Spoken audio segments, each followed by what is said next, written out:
When you speak to other Palestinians who are in similar situations, they've experienced losses like yours,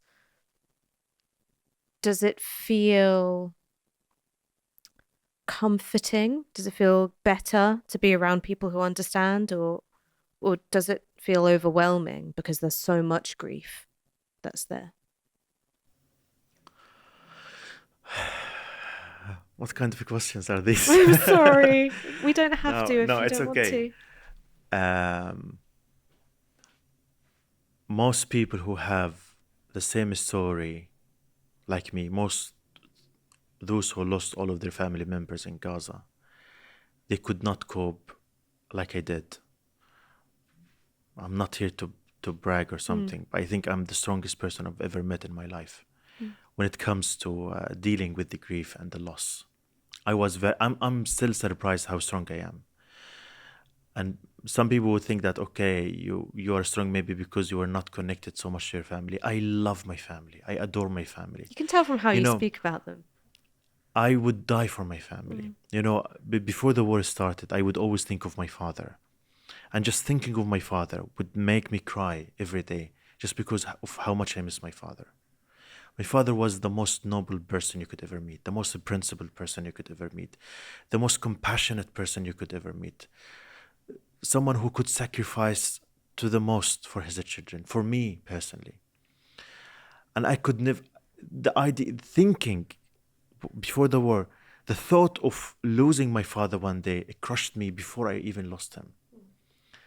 My brothers and sisters, I never thought that one day I could lose them. My nieces and nephews, the 14 kids, the babes who, Unimaginable. some of them I raised. Some of them used to call me father, dad, baba. Some of them used to call me that because most of the time they were at the family home where I live, and we would play together.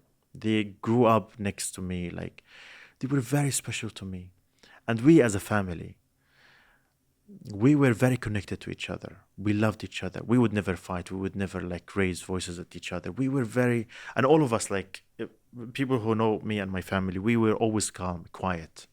Me and my siblings and my father, we would always be quiet and emotional. We're very emotional, all of us. So I'm so connected to my family, and I love my family so much. And nothing in the world would replace my family to Mm. me. But I lost all of them at once. So what do I do? Do I just cry and isolate myself and grieve, or or do I do something in their memory, for their memory? And I decided to do something. When it came to putting this book together, We Are Not Numbers, which includes some of your writing, writing by one of your brothers, and also many other people from Gaza as well.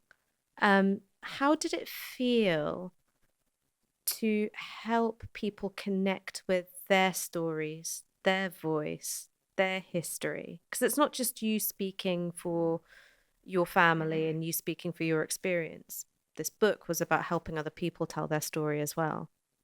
Yeah, exactly. That's why we started. Mhm. And that's how we started We Are Not Numbers 10 years ago. And it started after the war in 2014. That's where I lost my first brother ever. And I wrote a story about him. I was encouraged to write a story about him by an American friend. Her name is Pam Mm. Bailey. And because I wrote my first story for the first time ever, helped me so much cope with the grief of losing my brother, we decided to do something about it. And we decided to encourage other Palestinians to write their own personal stories. And that's how the idea of We Are Not Numbers started after the war in 2014.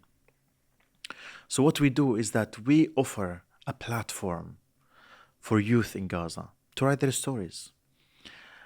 And there's something about Gaza.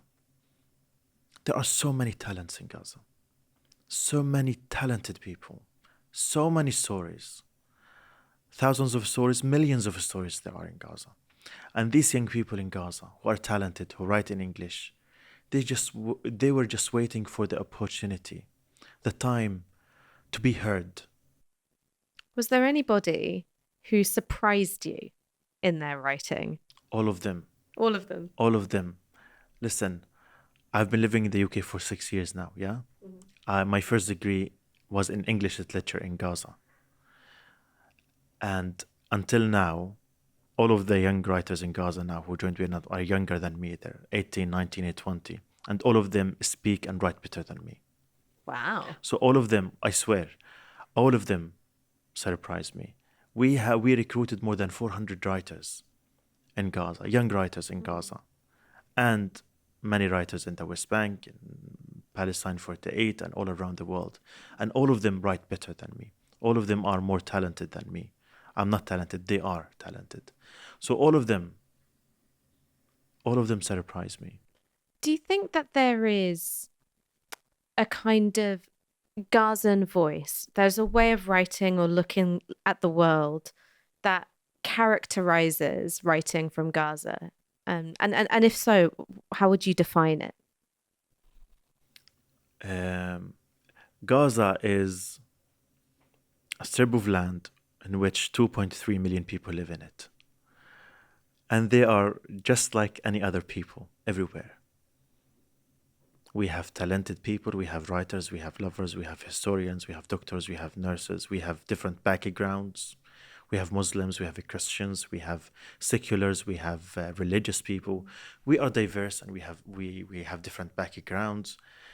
And we are just like any other people all around the world. And our writers, each of them represent him or herself, and they just write their stories. What characterizes Gaza from any other place in the world? I don't know. We're just similar to everyone. Any other people who live under siege, under occupation, under genocide, I think they would behave and they would react the same as the Palestinians in Gaza. We have nothing special, and we are special. And I think the genocide and the war and the siege and the occupation made us what we are now. If the same machinery of death was implemented here in the UK, I think the people in the UK would react and behave like the people in Gaza. Because we are all humans. We are all very similar to each other. I'm not sure I answered your question, but this is how I think of it. I mean, I guess I was thinking about it in terms of the writing itself. Like when you The think writing about, itself. yeah, when you think about Irish fiction, there are certain ways of writing that you think of, a certain use of irony or attitude to humor. When you think about writing from the Caribbean, there's a way in which you think about the writing. And I suppose I was wondering in having put this book together and having mentored 400 young writers from Gaza, is there a tone, is there there is a tone, but unfortunately it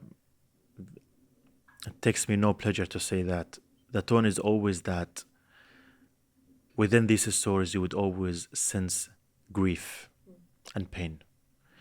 And in We Are Not Numbers, we don't only write about pain and grief. We encourage our writers to write about all aspects of life in Gaza. About history, about culture, about civilization, about love, about talents, about the beauty of the beach, about everything. But in every story, you will sense some kind of a grief and kind of injustice that they are living under in Gaza. That is my understanding. I'm just gonna That's what I think. sip of water. Yes, sure. So I'm very locked in, and then I realised I hadn't had a drink of water for Yeah, me too. I have more water. half an hour. Is it going well? It's going really well. It's just I don't want to look away when Okay. we're talking, and so when it comes to feeling thirsty or something, you really don't want to, because the things you're saying are so powerful. Thank you. Really powerful, really, really powerful.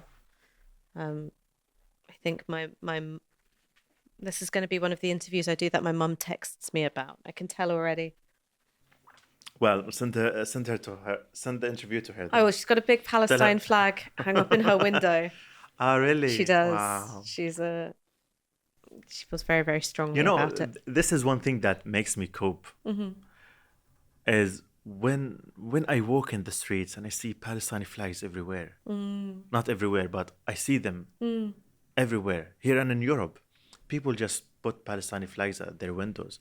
I feel, yes, we're in so much pain and suffering, but we are felt, we're heard, Mm. and people are watching us. And you know what? One of the hardest thing ever is to suffer in silence Mm. and to grieve in silence and to lose so much and you feel like you're all alone in the world. That's how I felt when I lost my first brother in 2014. And I did not want to write that story because I thought that no one cares about us, no one feels us, no one wants to hear our stories or read our stories. But when people read my story, I felt so much better. So this was your brother Ayman, am I saying Yes, this right? And he yes, was killed in an Israeli airstrike in 2014. yes, Um, Initially, you were reluctant to open up about him. Is yes. that just because you thought no one wanted to hear, or were there other things that were holding you back?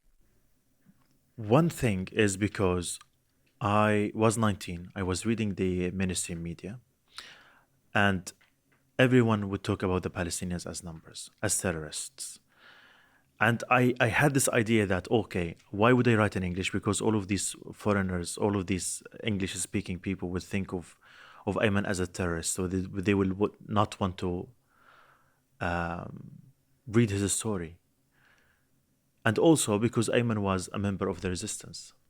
So he became a militant. Yeah, he's a militant. So he's a militant and he is in Gaza. So why would anyone hear his story, read about him?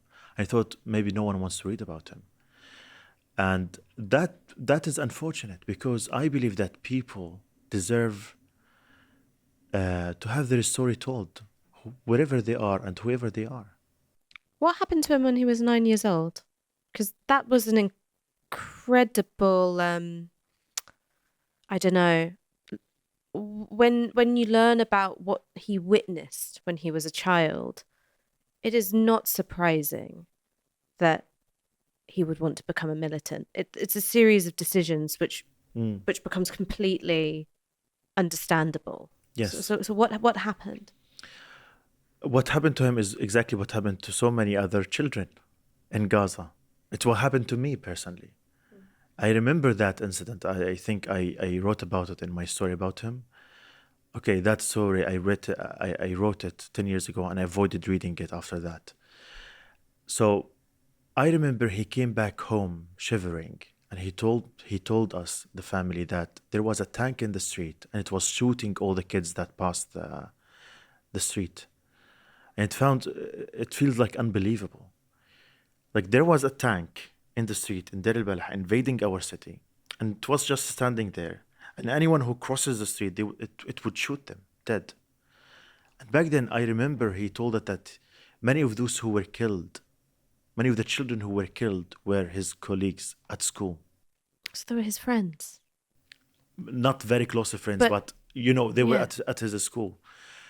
And that story I could not forget. Imagine you live in a city and then suddenly a tank from a foreign country came to you and started shooting at people who passed the street just like that.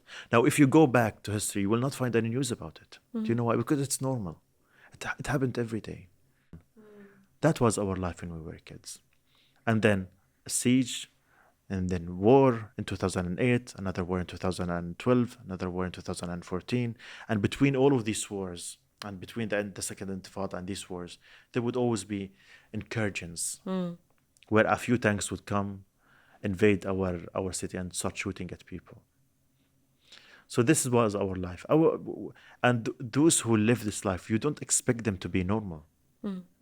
That affected our mentality. That affected how we think of the world, how we behave. And so many people in Gaza, because of this kind of life, they decided to take some decisions. Some of them are good, some of them are bad. I don't know. I'm not here to judge, but were you worried about your brother when he, you know, became a militant? Did it worry you? Were you worried about his safety? of course, of course. Uh, Mm. how cannot you worry about your brother?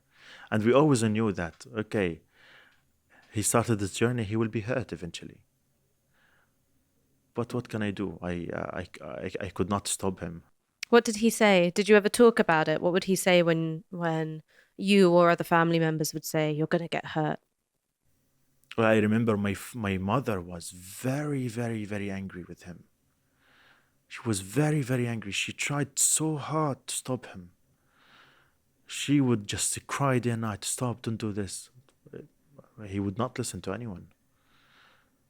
He would not listen to anyone. He would always say that that's how he would say it. If I don't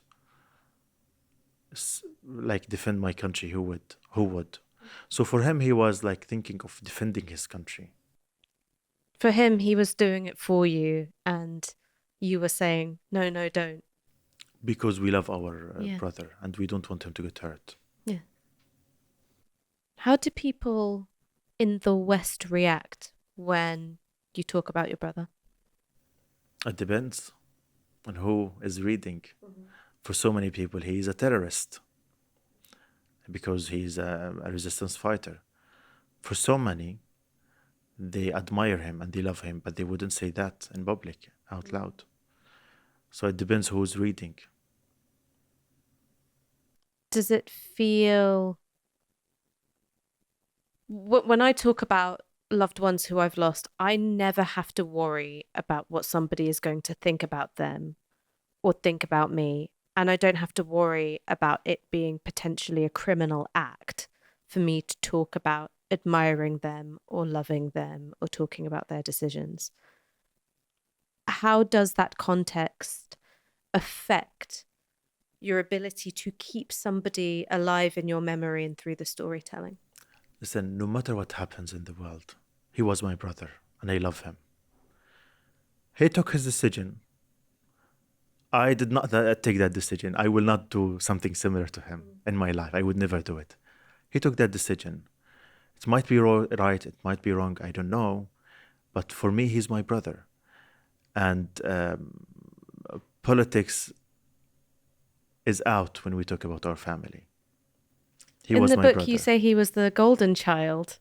He was, when he was young. And my mother used to dress him in gold because she used to love him so much.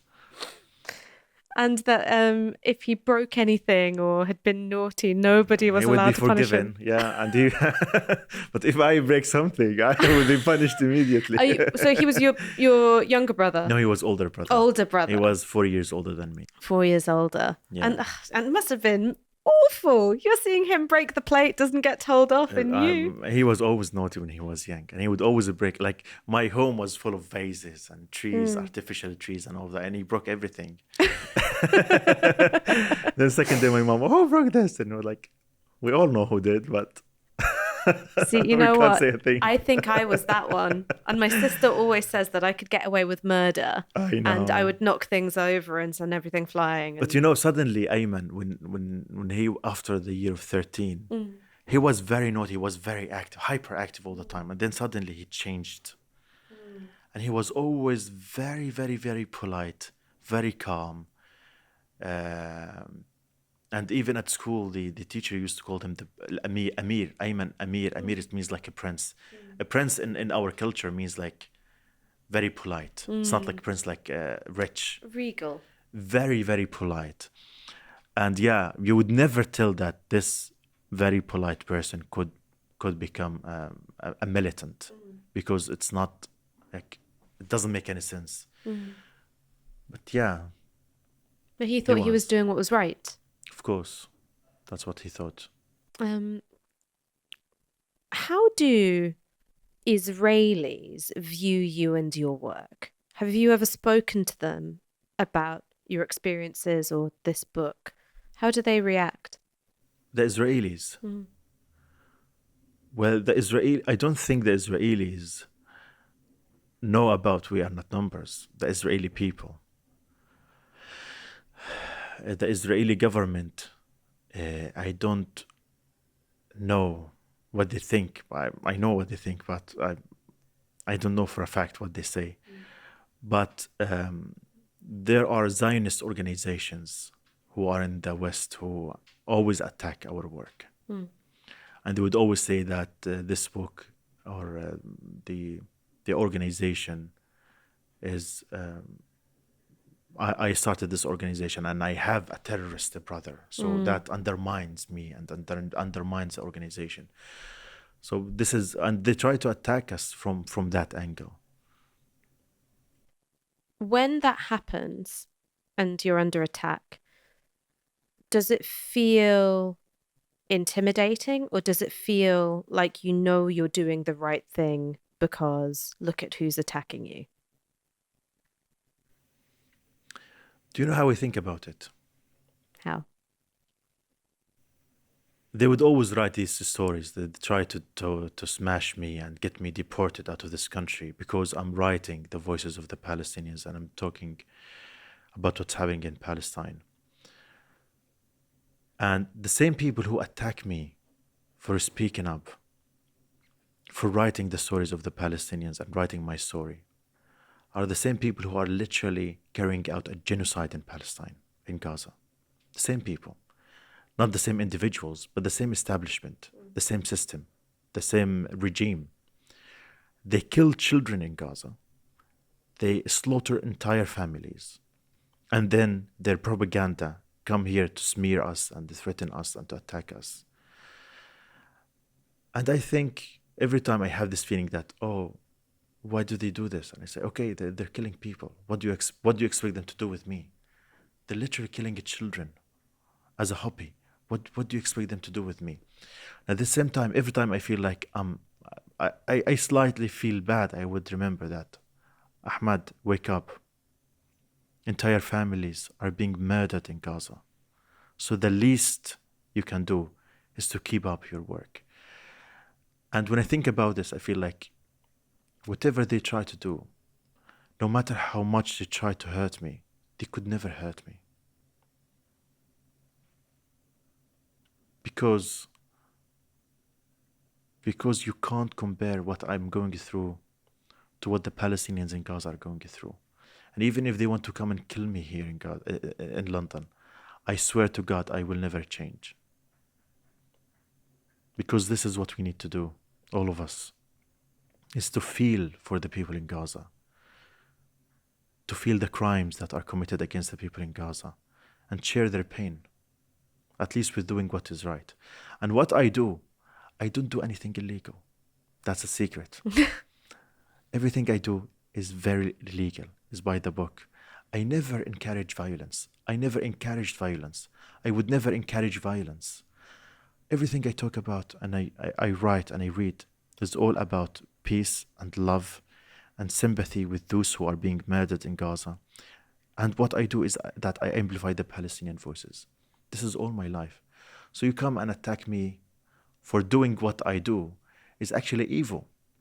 And you know, in many events, I go and I speak and I tell the story of my family, how Israel killed all my family.